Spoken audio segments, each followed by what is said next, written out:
ভূমি মালিকদের জন্য অবশেষে দারুণ সুখবর। 1 জুলাই থেকে নামজারি পদ্ধতি বাতিল করে দেওয়া হলো, অর্থাৎ নামজারির আর কোনো অস্তিত্ব রাখা হচ্ছে না। নামজারি সাধারণত যে কারণে একজন ভূমি মালিকের প্রয়োজন হয় সেটা হচ্ছে কোনো ভূমি মালিক জমি ক্রয়ের পর যখন সে দলিল অনুযায়ী মালিকানা লাভ করে, তখন সরকারের যে রেকর্ড থাকে বা পুরাতন যে রেকর্ড, সেই সরকারের রেকর্ডের নাম পরিবর্তন করে পুরাতন মালিকের জায়গায় নতুন মালিকের নাম বসানোর যে প্রক্রিয়াটা, এটাকে সাধারণত আমরা নামজারি বলে থাকি। আর এই কারণে একজন ভূমি মালিক জমি ক্রয়ের পর যখন সে দলিল অনুযায়ী জমির মালিকানা লাভ করে, তখন মনে করে অনেকেই যে আমি হয়তো জমির মালিক হয়ে গেছি, কিন্তু এটা সম্পূর্ণ ভুল ধারণা। দলিল অনুযায়ী যেমন মালিকানার একটা প্রাথমিক পরিচয়পত্র তৈরি হয়, ঠিক তেমনই ভাবে মালিকানার শতভাগ পরিচয়পত্র নিশ্চিত করতে হলে অবশ্যই দলিলটি নামজারি করে নিতে হবে। তো এই কারণে বাংলাদেশের নামজারিটি দীর্ঘদিন ধরে প্রচলিত হয়ে আসছিল। আর এই জায়গায় অনেক প্রতারক চক্র আছে, অনেক অসাধু ব্যক্তি আছে, তারা নামজারি প্রক্রিয়াটিকে নিয়ে ব্যবসা করে থাকে। ভূমি অফিসে পূর্ব থেকে আমরা যদি দেখি, তাহলে নামজারি যখনই কোনো ভূমি মালিক করতে যায়, তখনই উক্ত ভূমি মালিককে ভিকটিম হিসেবে তৈরি করে বা তাকে গিনিপিগ হিসেবে ব্যবহার করে ওই প্রতারক চক্র তারা নিজেদের পকেট ভারী করে থাকে। আর এক্ষেত্রে তারা এসিল্যান্ড অফিসটিকে নিজেদের সিন্ডিকেট বা প্রতারণার আপনার কেন্দ্র হিসেবে ব্যবহার করে।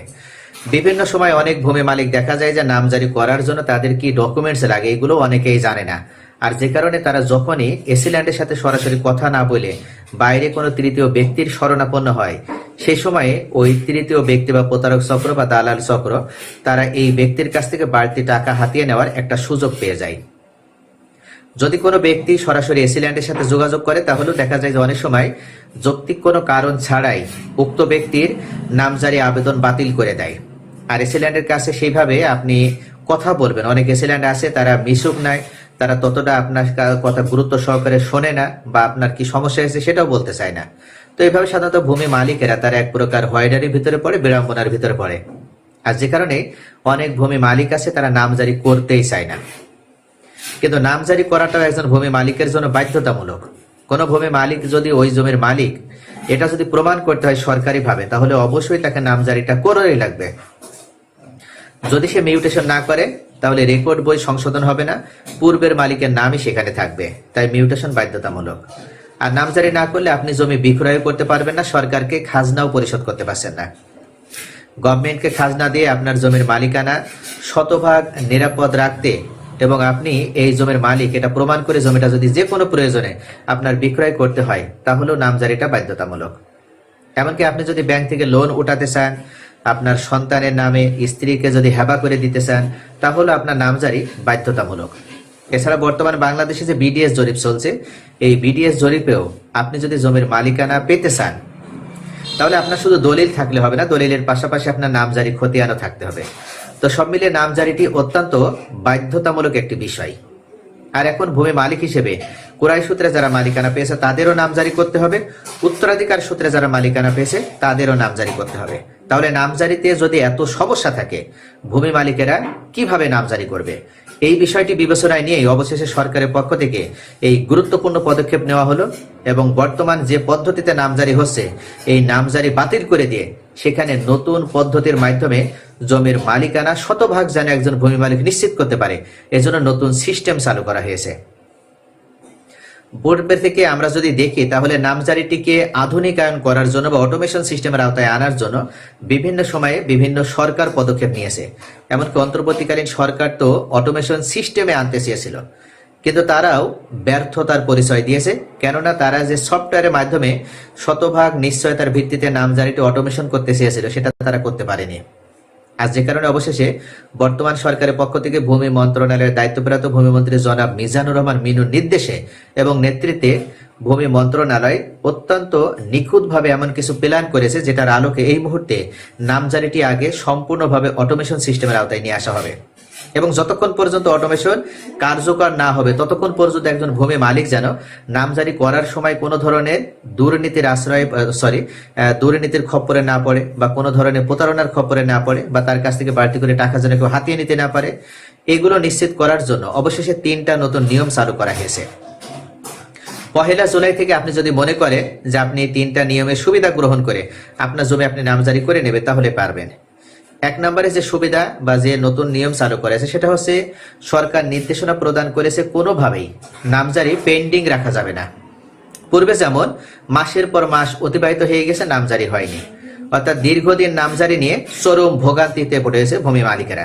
তারা নামজারির জন্য আবেদন করেছে, কিন্তু যখনই খোঁজ নেয় তখনই বলছে আপনার নামজারি আবেদন এখনো পেন্ডিং অবস্থায় আছে। অর্থাৎ নামজারি 2 মাস 3 মাস অতিবাহিত হয়ে গেলেও যেন তার আবেদন শেষই হতে চায় না, সময় যেন যেতেই চায় না। তো এভাবে কোনো ভূমি মালিককে আর ভোগান্তিতে ফেলা যাবে না।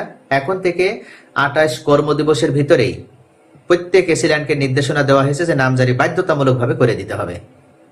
অর্থাৎ 28 দিন অতিবাহিত হলে উক্ত এসিল্যান্ডকে আইনগতভাবে শাস্তির আওতায় নিয়ে আসা হবে। তো অবশেষে ভূমি মন্ত্রণালয়ের পক্ষ থেকে এই নির্দেশনা জারি করা হয়েছে। দ্বিতীয় পর্যায়ে যে নিয়মটি চালু করা হয়েছে সেটা হচ্ছে যদি কোনো ভূমি মালিক নামজারির জন্য আবেদন করে তাহলে তার নামজারি আবেদন বাতিল হবে না। তার নামজারি আবেদনের ভিতরে প্রয়োজনীয় রিকোয়ারমেন্টস গুলো যদি কোনো ধরনের শর্টেজ থাকে তাহলে এটা এসিল্যান্ড সাহেব উল্লেখ করে দেবেন যে আপনার এই ডকুমেন্টস প্রয়োজন হবে। আপনি যদি পরবর্তী শুনানিতে এই ডকুমেন্টসটা আপনি শো করতে পারেন তাহলে আপনার নামজারি অ্যাকসেপ্ট করা হবে বা আপনাকে নামজারি খতিয়ান সাবমিট সরবরাহ করা হবে। তো এইভাবে মূলত প্রত্যেকটা ভূমি মালিকের কোথায় ভুল সেই ভুলটা ফাইন্ড আউট করে দেওয়ার দায়িত্ব হচ্ছে একজন এসিল্যান্ডের। যদি এসিল্যান্ড সাহেব গুরুত্ব সহকারে এই বিষয়টি না উল্লেখ করে দেন তাহলে ওই ভূমি মালিক এসিল্যান্ডের সাথে সরাসরি যোগাযোগ করে তিনি জিজ্ঞাসা করতে পারবে যে আমার নামজারি কেন বাতিল করা হলো। তাই এসিল্যান্ড সাহেব চাইবেন আর ওনার খেয়াল খুশি মতো নামজারি বাতিল করে দেবেন, এই সিস্টেম এখন আপাতত বাংলাদেশে আর থাকবে না। অর্থাৎ 1 জুলাই থেকে নামজারির জন্য আবেদন করলেই যদি কোনো ভূমি মালিকের নামজারিতে কোনো ধরনের কোনো ত্রুটি থাকে তাহলে সেটা সংশোধন করে দেওয়ার দায়িত্ব হচ্ছে একমাত্র এসিল্যান্ডের। অবশ্যই সেটা বড় ধরনের যদি কোনো সমস্যা হয় তাহলে সেটা আলাদা, যে আপনার দলিলেই তো ভুল, আপনার দলিলই তো জাল, আপনার দলিলই তো সঠিকভাবে তৈরি হয়নি, সেটা আলাদা। সেটা অবশ্যই উল্লেখ করে দিতে হবে যে আপনার দলিল আপনি আবার ভ্রম সংশোধনী করতে পারেন, নতুন করে আবার দলিল তৈরি করতে পারেন, দলিল তৈরি করে নিয়ে আসেন, তাহলে আমি নামজারিটি আপনার করে দেব। এভাবে একজন এসিল্যান্ড সাহেব ভূমি মালিককে পরামর্শ প্রদান করবেন, অর্থাৎ আন্তরিকতা দেখানোর মাধ্যমে প্রত্যেকটা এসিল্যান্ডকে দায়িত্ব পালন করতে হবে।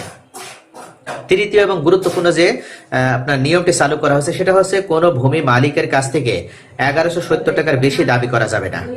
বাংলাদেশে বর্তমানে দেখা যায় যে একজন ভূমি মালিক নামজারি করতে গেলে তার 10, 20, 30, 40 হাজার টাকা পর্যন্ত খরচ হয়ে যায়।